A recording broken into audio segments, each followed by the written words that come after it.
Hello दोस्तों, नमस्कार। मैं आपका भाई। तो चलिए आज हम आपके लिए लेकर आए हैं वर्ग का क्षेत्रफल ज्ञात करेंगे, है ना। कि वर्ग का क्षेत्रफल एकदम बहुत आसान होता है। इससे पहले हमने आपको सिखाए थे कि वर्ग की परिमिति कैसे निकाला जाता है ना। उस वीडियो को नहीं देखे तो आप वहां जाके आप देख सकते हैं। तो चलिए आज हम लोग सीखेंगे कि वर्ग का क्षेत्रफल कैसे निकाला जाता है। तो चलिए सबसे पहले वर्ग का क्षेत्रफल बराबर हम लोग जानते हैं। सबसे पहले आप क्या करेंगे, एक वर्ग बनाएंगे, है ना। आप जानते हैं कि वर्ग किसे कहते हैं, जिसकी चारों भुजा आपस में बराबर होता है वह वर्ग कहलाता है ना। देखिए आप समझ जाइएगा, ध्यान से देखिए। मान लीजिए कि यह एक वर्ग है।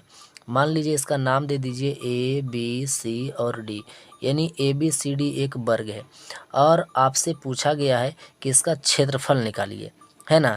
तो देखिए यहाँ पर हमने लिखे हैं कि वर्ग का क्षेत्रफल ज्ञात करें जबकि भुजा का मान।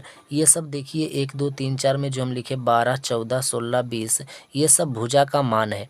अब देखिए यहाँ आप सेंटीमीटर मीटर कुछ भी लगा सकते हैं ना। 12 सेंटीमीटर बोल सकते हैं या 12 मीटर, 14 सेंटीमीटर या 14 मीटर, आप कुछ भी लिख सकते हैं। चलिए आपको लिए हम छोड़ दिए कि आप मीटर लगाइए या तो सेंटीमीटर, जो आपका मन है वो लगा दीजिए। लेकिन आपको याद रखना है कि ये 12 क्या है, तो वर्ग की भुजा है ना। चलिए देखते हैं कि ए बी सी डी एक वर्ग है और यहाँ देखिए नंबर 1 में 12 है। तब वर्ग आप किसे कहते हैं, जिसकी चारों भुजा आपस में बराबर होता है। यानी ए बी बराबर भी 12 होना चाहिए और बी सी बराबर भी 12 और डी सी बराबर या सी डी बराबर आप कह सकते हैं, ये भी 12 होना चाहिए। और ए डी बराबर भी आपका क्या होना चाहिए, 12 होना चाहिए। जब ये चारों भुजा आपस में बराबर होगा तभी यह एक वर्ग कहलाएगा, है ना। तो आप जब जान गए कि यह वर्ग है, तब वर्ग का क्षेत्रफल आप कैसे निकालेंगे, चलिए इसको देख लीजिए। यानी वर्ग का क्षेत्रफल, है ना। अगर आपसे पूछा जाए कि वर्ग का क्षेत्रफल बराबर क्या होता है, तो आप सीधा फार्मूला लगा देंगे, भुजा के स्क्वायर, है ना। देखिए भुजा के स्क्वायर, या तो आप इसे कह सकते हैं 2 बार, या आप कह सकते हैं भुजा गुना भुजा। बात एक ही है ना। भुजा के स्क्वायर बोलिए या भुजा गुना भुजा बोलिए, बात बराबर है। तो आपको जो अच्छा लगे, यानी भुजा का स्क्वायर या भुजा गुना भुजा, वो आप लिख सकते हैं। वर्ग का क्षेत्रफल इससे आराम से निकल जाएगा। चलिए हम लोग देखते हैं क्वेश्चन नंबर 1 से कि किस प्रकार से वर्ग का क्षेत्रफल निकालते हैं। आइए नंबर 1 से देखते हैं।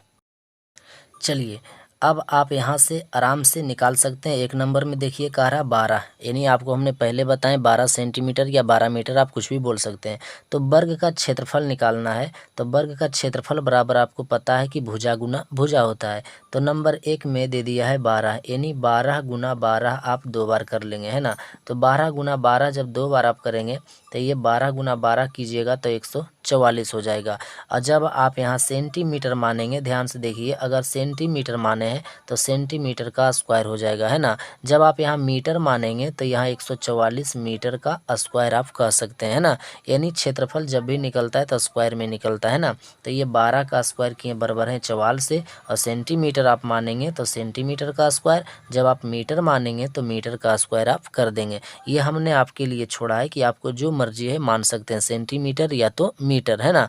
तो इसलिए हमने आपको यहाँ सेंटीमीटर या मीटर नहीं लिखे हैं, इसलिए हम इसको देखिए मिटा देते हैं। और आप यहाँ से समझ जाइएगा कि भुजा गुना भुजा वर्ग का क्षेत्रफल होता है। 12 भुजा का मान है तो 12 गुना 12 बराबर है 44 से हुआ। और ये आपका सेंटीमीटर रहेगा तो सेंटीमीटर स्क्वायर, और मीटर रहेगा तो मीटर का स्क्वायर। आप समझ रहे होंगे। चलिए 2 नंबर क्वेश्चन देख लीजिए। देखिए हमने यहाँ वर्ग का क्षेत्रफल इसलिए लिख कर रखा है क्योंकि बार बार मिटाना पड़ेगा, लिखना पड़ेगा, इसलिए हम आपको समझाने के लिए यहाँ वर्ग का क्षेत्रफल लिख दिए, है ना।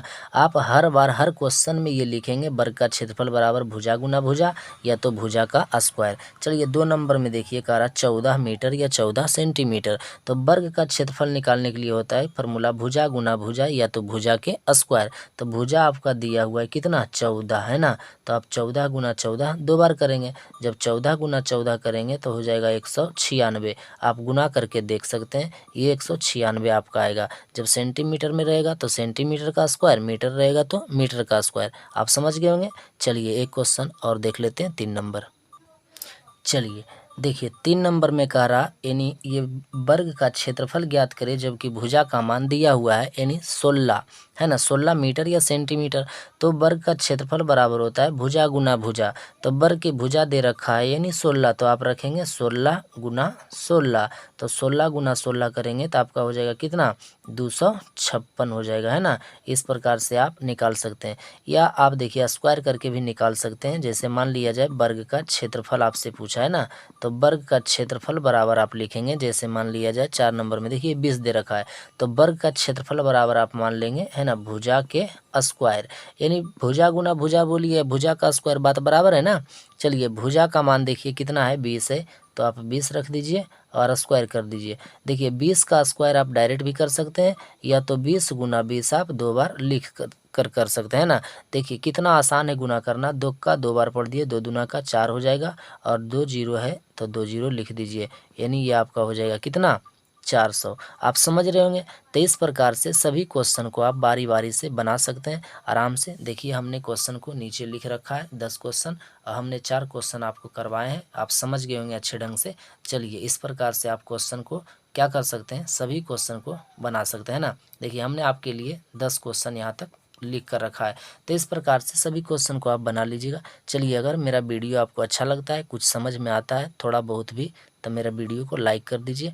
चैनल पर पहली बार आए हैं तो चैनल को भी सब्सक्राइब कर दीजिए, है ना। चलिए वीडियो देखने के लिए बहुत बहुत धन्यवाद।